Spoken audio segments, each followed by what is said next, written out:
Assalamualaikum warahmatullahi wabarakatuh. Perkenalkan, nama saya Maura Cantika Putri dari kelas 10 IPA 2 dengan nomor absen 19. Kali ini saya akan menjawab 4 soal terkait dengan materi dinamika litosfer dan atmosfer. Untuk yang dinamika litosfer terdapat 2 soal seperti berikut ini. Yang pertama adalah apa yang menyebabkan terbentuknya pegunungan dan bukit-bukit pada kerak bumi? Nah, jadi pada kerak bumi ini terdapat proses yang dinamakan endogen. Proses endogen adalah proses yang disebabkan oleh energi di dalam bumi yang menyebabkan permukaan bumi tidak rata. Proses inilah yang menyebabkan terbentuknya pegunungan dan bukit-bukit. Proses endogen terbagi menjadi 3 macam, yaitu tektonisme, vulkanisme, dan gempa atau seisme. Tektonisme terjadi akibat pergerakan antara lapisan bumi secara horizontal maupun vertikal. Pergerakan tersebut dapat menyebabkan retak dan patah. Sementara itu, vulkanisme disebabkan oleh keluarnya magma dari perut ke permukaan bumi. Dan gempa atau seisme adalah getaran yang terjadi di permukaan bumi karena pergerakan lempeng tektonik ataupun aktivitas vulkanis di dalam bumi. Oke, lanjut soal nomor 2, yaitu apa yang menyebabkan terjadinya perubahan sifat material inti bumi bagian dalam yang bersifat padat menjadi inti bumi bagian luar yang bersifat cair? Baik, kita mulai untuk perubahan sifat material menjadi cairan terlebih dahulu. Perubahan sifat material menjadi cairan disebabkan karena turunnya titik lebur material yang mengandung besi dibandingkan material yang kaya akan silikat.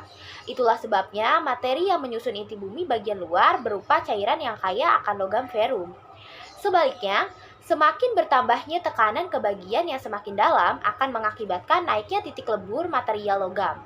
Hal ini menyebabkan material yang menyusun inti bumi bagian dalam merupakan material logam yang bersifat padat. Pertanyaan mengenai dinamika litosfer telah saya jawab. Jadi, mari kita lanjut ke pertanyaan mengenai dinamika atmosfer. Pertanyaan yang pertama yaitu, bagaimana laut berpengaruh terhadap iklim? Arus laut yang dingin akan menyebabkan penurunan suhu udara di sekitaran daratan, sedangkan arus laut panas akan menaikkan suhu di sekitar daratan.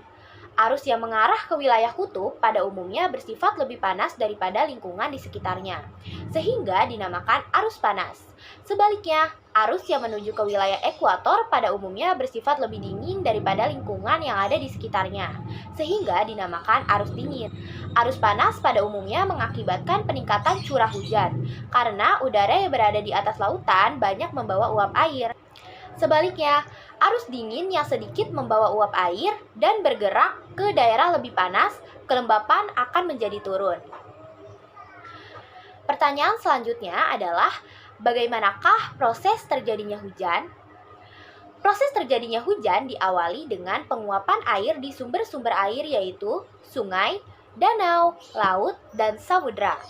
Uap air tersebut naik ke udara dan semakin meninggi terbawa angin dan berubah menjadi awan.